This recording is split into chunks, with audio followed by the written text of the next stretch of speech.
Hello everyone, welcome to my channel. मैं हूँ सृष्टि और आज हम पढ़ रहे हैं chapter number 6 from its so happen class 8 NCERT book and the chapter name is the fight. तो ये जो स्टोरी है इसे रस्किन बॉन्ड ने लिखा है और बहुत ही सीधी सादी सरल सी स्टोरी है जो लास्ट में एक बहुत ही प्यारा सा मैसेज देती है। कहानी में दो लड़के हैं और जिसमें कि एक लड़का जो है वो राजपूत है और दूसरा पंजाबी है। राजपूत लड़के का नाम है रणजी और पंजाबी लड़के का नाम है सूरज। तो रणजी जो है वो शहर में नया आया है और एक दिन वो जंगल में जाता है और वहाँ पर उसे एक पूल मिलता है। वो उसे देख के बहुत सरप्राइज होता है क्योंकि उसका इतना क्लियर वाटर था, उसे देख के उसे बहुत अच्छा लगता है। तो वो क्या करता है कि उस पूल के अंदर चला जाता है। पूल का पानी भी गर्म था, मतलब कि फ्रेश वाटर था। तो वो उसमें नहाने लगता है और उस शांत बहते हुए पानी में बहुत दिल खोलकर तैरता है। अगले दिन फिर से वो वहाँ जाता है, पूल में पानी में अंदर जाता है, खूब एंजॉय करता है पानी के अंदर। लेकिन उस दिन वो देखता है कि पूल के किनारे कोई एक लड़का उसे नोटिस कर रहा है। तो वो बात करना शुरू करता है। अब जो दूसरा लड़का है वो सूरज जो है वो बिल्कुल भी प्रतिक्रिया नहीं देता। जब रणजी उससे बात करने की कोशिश करता है, फ्रेंडली है वो, तो उसे दूसरा लड़का कोई किसी तरह का रिएक्शन नहीं देता और वो बताता है कि उसे गांव वालों से बात करना बिल्कुल पसंद नहीं है और वो रणजी को भी डराने की कोशिश करता है।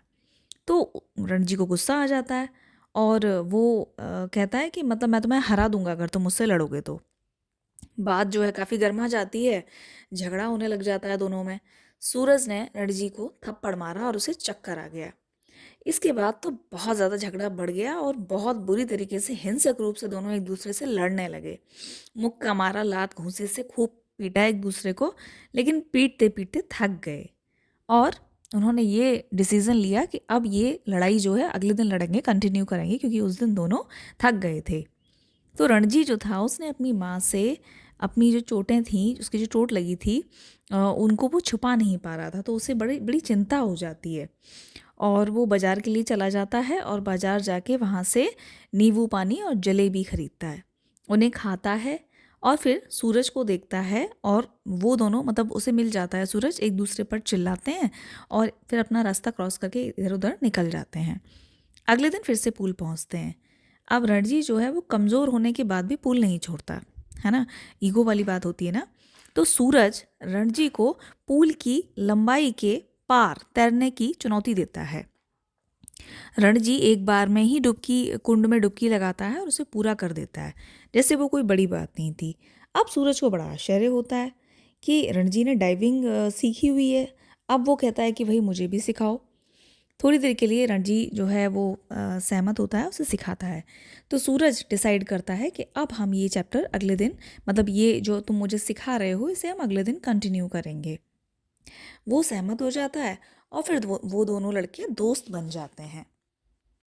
अब सूरज जो है वो पहलवान होता है, तो वो दोनों एक सौदा करते हैं कि रणजी जो है वो सूरज को डाइविंग करना सिखाएगा और बदले में सूरज उसे पहलवान बनाने में उसकी हेल्प करेगा। और वो ये भी डिसाइड करते हैं कि ये उनका पूल है और बिना अनुमति के वो यहाँ किसी को नहीं आने देंगे। तो ये जो स्टोरी थी ये हमें ये सिखाती है कि लड़ने से कभी किसी का भला नहीं होता। अगर कोई सोचता है कि किसी लड़ाई को बहुत लंबा रखेंगे और इससे हम दूसरे को परेशान करेंगे और जीत जाएंगे, ऐसा नहीं होता। जब हम किसी से झगड़ा करते हैं तो परेशान दोनों ही पार्टीज़ रहती हैं। ऐसा कभी नहीं होता कि एक जना परेशान है और दूसरा बहुत खुश है। अगर आप लड़के बैठे हैं या लड़ाई लगातार लड़ रहे हैं तो दोनों ही लोग परेशान रहते हैं और उससे किसी का भला नहीं होता। उसमें एनर्जी, पैसा और कई बार हेल्थ, सब कुछ दांव पे लग जाती है। तो बेहतर ये है कि एक दूसरे से आप चीज़ों को आराम से निपटा लें और एक दूसरे की हेल्प करें और प्यार से चीज़ों को जो है ठीक करें और इस तरीके से नफ़रत को फैलने से रोकें। आपस में चीज़ों को प्रेम से निपटाकर एक दूसरे की हेल्प करें और एक दूसरे के खास गुणों को भी अपनाएं। तो बहुत ही प्यारी स्टोरी थी, मैं उम्मीद करती हूँ आपको समझ में आई होगी। Thank you so much and subscribe my channel for more videos. Bye bye.